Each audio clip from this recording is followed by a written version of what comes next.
നാരായണം നമസ്കൃത്യ നരം ചൈവ നരോത്തമം ദേവീം സരസ്വതീം വ്യാസം തതോ ജയമുദീരയേ. അർത്ഥശാസ്ത്രമിദം പുണ്യം ധർമ്മശാസ്ത്രമിദം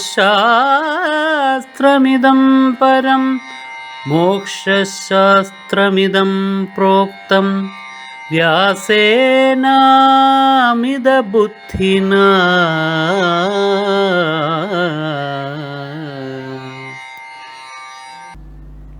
നമസ്കാരം പ്രിയമുള്ളവരെ,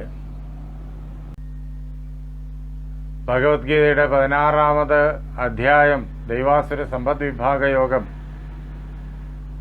ഈ പ്രപഞ്ചത്തിൽ സമസ്ത ചരാചരങ്ങളും ഈ ദൈവാസുര സമ്പത്തുകളോടുകൂടിയിട്ടാണ് സൃഷ്ടിക്കപ്പെട്ടിരിക്കുന്നത്. ചിലരിൽ ദൈവീ സമ്പത്ത് ഏറി നിൽക്കും, ചിലരിൽ ആസുരീ സമ്പത്ത് ഏറി നിൽക്കും. പല അളവുകളിൽ പല പ്രകാരത്തിൽ അവയുടെ മിശ്രിതങ്ങൾ ഓരോ ജീവിയിലുമുണ്ടാകും. അതനുസരിച്ചാണ് അവരുടെ സ്വഭാവവും അവരുടെ ചിന്തകളും അവരുടെ പ്രവൃത്തിയും ഒക്കെ ഉണ്ടാകുന്നത്. ആ ദൈവാസുര സമ്പദ് വിഭാഗയോഗത്തിൽ ഭഗവാൻ വേദവ്യാസൻ ദൈവീ സമ്പത്തിൻ്റെ ധർമ്മങ്ങളെ വളരെ വിശദമായിട്ട് നമ്മുടെ മുന്നിൽ അവതരിപ്പിക്കുന്നു. അതേപോലെ ആസുരീ ധർമ്മങ്ങളുടെ പ്രത്യേകതകളും നമ്മുടെ മുന്നിൽ അവതരിപ്പിക്കുന്നുണ്ട്. ദൈവീ സമ്പത്തിനെ നാം അടുത്ത് പഠിച്ചുകൊണ്ടിരിക്കുകയായിരുന്നു. അഹിംസ, സത്യമക്രോധ, ത്യാഗശാന്തിരപൈശുനം, ദയാഭൂതേഷു അലോലുപ്ത്വം, മാർദ്ദവം ഹ്രീരചാപലം. ഇത് ദൈവീ സമ്പത്തിന്റെ പ്രത്യേകതകളാണ്. അവയിൽ അധികവും നാം നോക്കിക്കഴിഞ്ഞിരിക്കുന്നു. കഴിഞ്ഞ ദിവസം നമ്മുടെ ക്ലാസ് പൂർണ്ണമാക്കുന്ന അവസരത്തിൽ ഹ്രീ എന്നുള്ളതായ ദൈവീ സമ്പത്തായിരുന്നു നമ്മുടെ ചിന്താവിഷയം. ഹ്രീ എന്ന വാക്കിന് ലജ്ജ എന്നർത്ഥം. തെറ്റായ കാര്യങ്ങൾ ചെയ്തു പോയാൽ ഒരു സജ്ജനത്തിൻ്റെ മനസ്സിലുണ്ടാകുന്ന പ്രതികരണമാണ് ലജ്ജ. ഒരു പ്രകാരത്തിലും തെറ്റ് ചെയ്യാൻ ആഗ്രഹിക്കുന്നില്ല, പക്ഷെ അറിഞ്ഞോ അറിയാതെയോ സംഭവിച്ചു പോയാൽ അവർക്ക് പിന്നീട് അതങ്ങനെ സംഭവിച്ചു, അത് തെറ്റായിരുന്നു എന്ന് തോന്നുമ്പോഴേക്കും ലജ്ജയുണ്ടാകും. അത് ദൈവീ സമ്പത്താണ്. ആസുരീ സമ്പന്നന്മാർക്ക് ലജ്ജ എന്നൊരു സ്വഭാവമേ വരില്ല. എന്ത് തെറ്റ് ചെയ്തു കഴിഞ്ഞാലും അതുതന്നെയാണ് ശരി എന്നുള്ള മർക്കടമുഷ്ടിയിൽ നിൽക്കും അവർ. അങ്ങനെ ദൈവീ സമ്പത്തിനെയും അസുരീ സമ്പത്തിനെയും ഇതുകൊണ്ട് തന്നെ നമുക്ക് തിരിച്ചറിയാം. അതിന് നല്ലൊരു ഉദാഹരണമാണ് നമ്മൾ കഴിഞ്ഞ ദിവസം ചർച്ച ചെയ്തുകൊണ്ടിരുന്നത് കുന്തി. മഹാഭാരതത്തിൽ ഹ്രീ എന്നുള്ളതായ ഈ ദൈവീ സമ്പത്തിനെ പല പ്രകാരത്തിൽ പല കഥാപാത്രങ്ങളിലൂടെ വ്യാസൻ അവതരിപ്പിച്ചിട്ടുണ്ട്.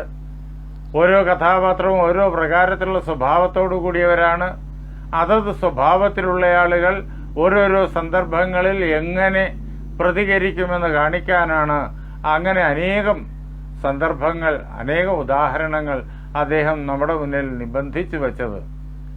ആ കൂട്ടത്തിലെ ഏറ്റവും സാത്വികമായ പ്രകൃതത്തോടുകൂടിയ ഒരു വ്യക്തിത്വത്തെ നമ്മുടെ മുന്നിൽ ഈ കഥയുടെ തുടക്കം തൊട്ട് ഒടുക്കം വരെ അവതരിപ്പിക്കുന്ന വ്യാസൻ, ആ ജീവിതത്തിൽ ആ വ്യക്തി കുന്തി എന്നു പേരായ ആ രാജമാതാവ് അനുഭവിച്ചതായ ദുഃഖങ്ങൾ, താൻ ചെയ്തു പോയ തെറ്റിന്റെ ഫലമായിട്ട് അനുഭവിച്ചതായ ദുഃഖങ്ങൾ, അനിവാര്യമായി അങ്ങനെ ഒരു സാഹചര്യത്തിൽ ചെന്ന് പെട്ടു, അത് സംഭവിച്ചത് മൂലമുണ്ടായ ദുഃഖങ്ങൾ, അതങ്ങനെ സംഭവിച്ചല്ലോ എന്നുള്ളതായ ലജ്ജ, ഹ്രീ, അത് വളരെ വിശദമായിട്ട് ഈ കഥയുടെ വിവിധങ്ങളായ സന്ദർഭങ്ങളിലൂടെ വ്യാസൻ നാടകീയമായി നമ്മുടെ മുന്നിൽ കൊണ്ടുവന്നിട്ടുണ്ട്.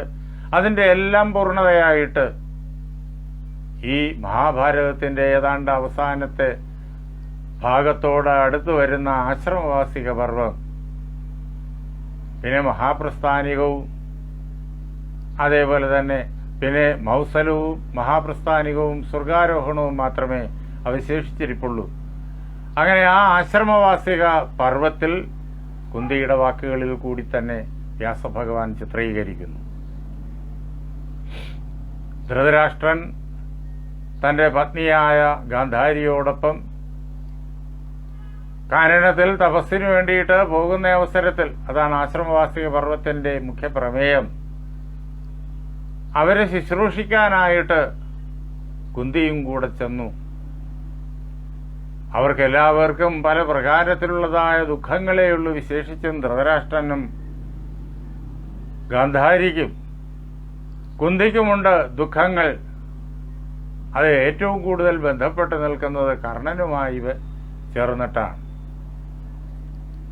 കർണനോട് തനിക്ക് അങ്ങനെ പ്രവർത്തിക്കേണ്ടി വന്നതിലുള്ള ദുഃഖം, അവരുടെ ഈ ദുഃഖത്തെയെല്ലാം കുറച്ച് ഇതിനപ്പുറത്തേക്ക് സുഖദുഃഖ മിശ്രിതമായ ഈ ജീവിതത്തിലെ ബന്ധനങ്ങൾക്കപ്പുറത്തേക്ക് ഉയർന്നു ചെല്ലാൻ വേണ്ടിയിട്ടുള്ള വഴി കാണിക്കാൻ അവിടെ പല പല പല സന്ദർഭങ്ങളിലായിട്ട് വ്യാസഭഗവാൻ എത്തിച്ചേരുന്നുണ്ട്. അങ്ങനെ വ്യാസൻ വന്ന അവസരത്തില്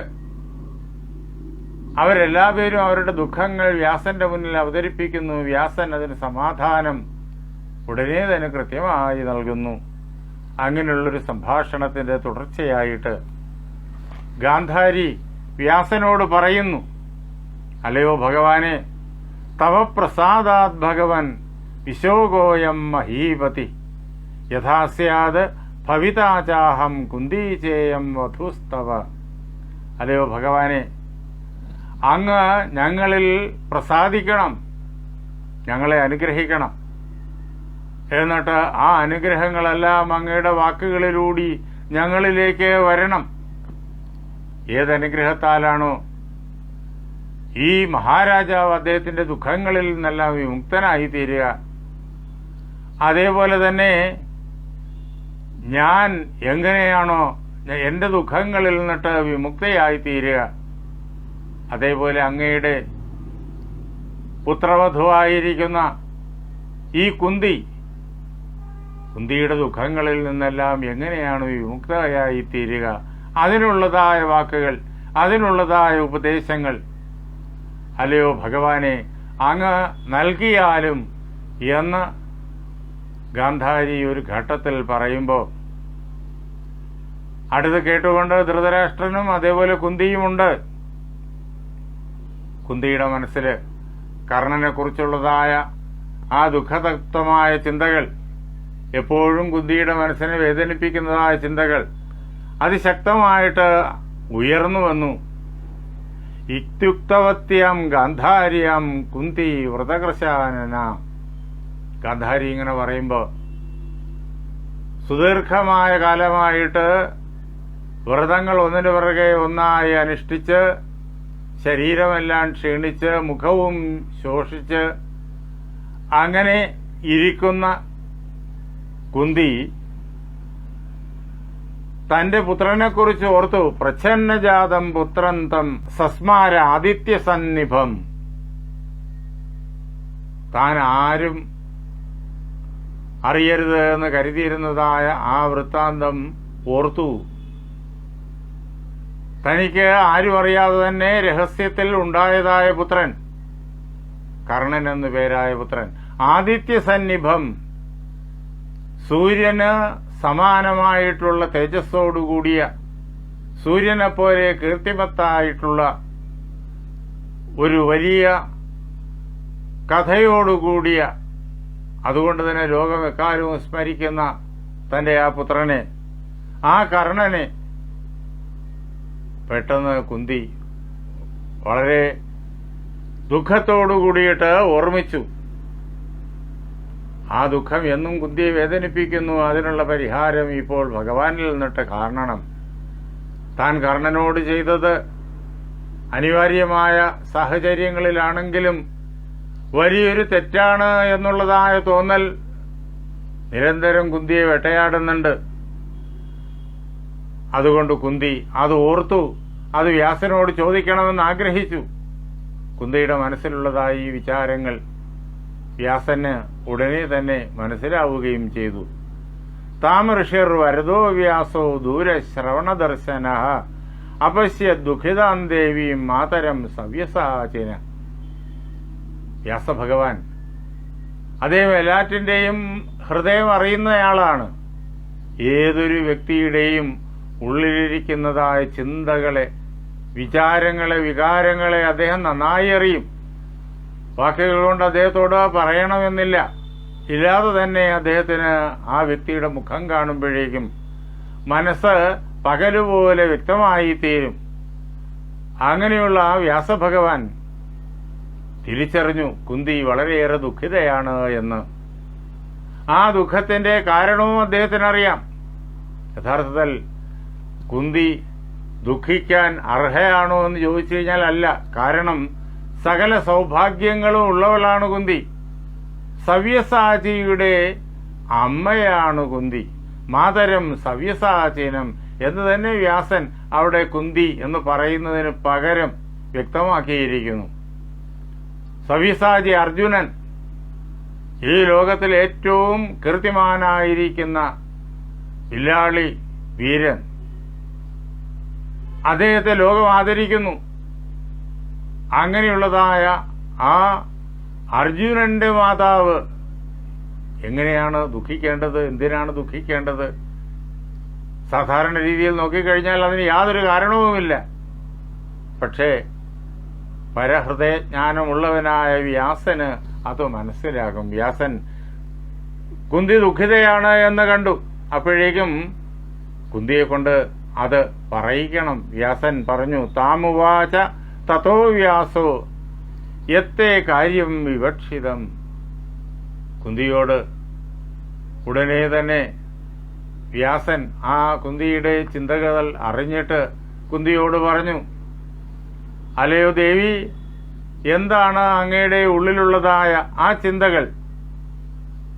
ഒരു പ്രത്യേക കാര്യം സങ്കല്പിച്ചുകൊണ്ടാണ് ആ ചിന്തകൾ ഹൃദയത്തിൽ ഉണ്ടായിരിക്കുന്നത്. അത് പറഞ്ഞാലും തത് ബ്രൂഹിത്വം, അത് എന്നോട് പറഞ്ഞാലും. എന്നിട്ട് കുന്തിയെ സംബോധന ചെയ്യുന്നത് മഹാഭാഗേ എന്നാണ്. അങ്ങനെ കുന്തിയുടെ ഐശ്വര്യത്തെ, കുന്തിയെ ഓർമ്മിപ്പിച്ചുകൊണ്ടുള്ള സംബോധന. മനസ്സിലുള്ളതായ ആ കാര്യം എന്നോട് പറഞ്ഞാലും എന്ന് ആവശ്യപ്പെടുമ്പോൾ കുന്തിക്ക് അല്പം ധൈര്യം എന്ന് പറയാനായിട്ട് ശുശുരായ തതക്കുന്തി പ്രണമ്യ ശിരസാ തഥ. കുന്തിയെ സംബന്ധിച്ചിടത്തോളം ശുശുരനാണ് അദ്ദേഹം, ഭർത്താവിന്റെ പിതാവാണ് അദ്ദേഹം. അദ്ദേഹത്തെ തന്റെ ശിരസ്സുകൊണ്ട് ഭക്തിപൂർവം കുന്തി നമസ്കരിച്ചു. എന്നിട്ട് ഉവാചവാക്യം സവ്രേട വിവൃണ്വാന പുരാതനം. പണ്ട് പണ്ടേ തന്നെ തന്റെ ഹൃദയത്തിലുള്ളതായ ആ രഹസ്യം, അതുവരെ ആരോടും താൻ വാക്കുകൾ കൊണ്ട് പറഞ്ഞിട്ടില്ലാത്തതായ ആ രഹസ്യം, അത് വ്യാസന്റെ മുന്നിൽ പ്രകടമാക്കാൻ പാകത്തിനുള്ള വാക്കുകൾ അവൾ ഉപയോഗിക്കുകയാണ്. എങ്ങനെ ലജ്ജയോടുകൂടിയിട്ട് പറയാനാകുന്നില്ല, എന്നാലും പറയാതിരിക്കാനും വയ്യ. തനിക്ക് വ്യാസഭഗവാനോട് പറയാം, അദ്ദേഹം മഹാത്മാവായിരിക്കുന്ന ഋഷിയാണ്, തനിക്ക് ശുശുരൻ കൂടിയാണ്. അതുകൊണ്ട് ലജ്ജയോടുകൂടിയിട്ടാണെങ്കിലും തന്റെ ഉള്ളിലിരിക്കുന്നതായ ആ ചിന്തകളെ കുന്തി വ്യാസഭഗവാനോട് പറഞ്ഞു. കുന്തി പറഞ്ഞു തുടങ്ങുന്നു, ഭഗവാൻ ശുശുരോമേസി ദൈവതസ്യാവി ദൈവതം. അല്ലയോ ഭഗവാനെ, അങ്ങ് എനിക്ക് ശുശുരനാണ്, അമ്മായിയച്ഛനാണ്, എൻ്റെ ഭർത്താവിൻ്റെ പിതാവാണ് അങ്ങ്.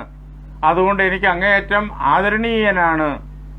അങ്ങയുടെ പാദങ്ങളിൽ ഞാൻ സമ്പൂർണമായിരിക്കുന്നതായ ഐശ്വര്യത്തെ, അതേപോലെ തന്നെ സമ്പൂർണമായിരിക്കുന്നതായ സുരക്ഷയെ നേരിട്ട് കാണുന്നു. അങ്ങ് ദേവന്മാർക്ക് പോലും ദേവനാണ്. എൻ്റെ ദേവന്മാർക്ക് എല്ലാവർക്കും അങ്ങ് ദേവനാണ്. എൻ്റെ ഭർത്താവിന് അങ്ങ് ദേവനാണ്. ഈ ഇരിക്കുന്ന ധൃതരാഷ്ട്രന് അങ്ങ് ദേവനാണ്. ഗാന്ധാരിയമ്മയ്ക്ക് ദേവനാണ്. അങ്ങനെ ഞാൻ ആരെയൊക്കെ ആദരിക്കുന്നുവോ അവർക്കെല്ലാം ദേവനാണങ്ങ്. സകല ദേവന്മാർക്കും അങ്ങ് ദേവനാണ്. അങ്ങനെയുള്ള അങ്ങയോട് ഞാൻ എൻ്റെ ഉള്ളിലിരിക്കുന്നതായ ഈ വിചാരത്തെ അറിയിക്കാനായി ആഗ്രഹിക്കുന്നു. അല്ലയോ ഭഗവാനെ, ശൃണു സത്യാം ഗിരം മമ. എൻ്റെ സത്യമയമായിരിക്കുന്ന വാക്കിനെ അങ്ങ് ശ്രദ്ധയോടുകൂടിയിട്ട് കേട്ടാലും. പണ്ട് നടന്നൊരു സംഭവമാണ് ഈ അവസരത്തിൽ ഞാൻ അങ്ങയുടെ മുന്നിൽ പറയാൻ ആഗ്രഹിക്കുന്നത്.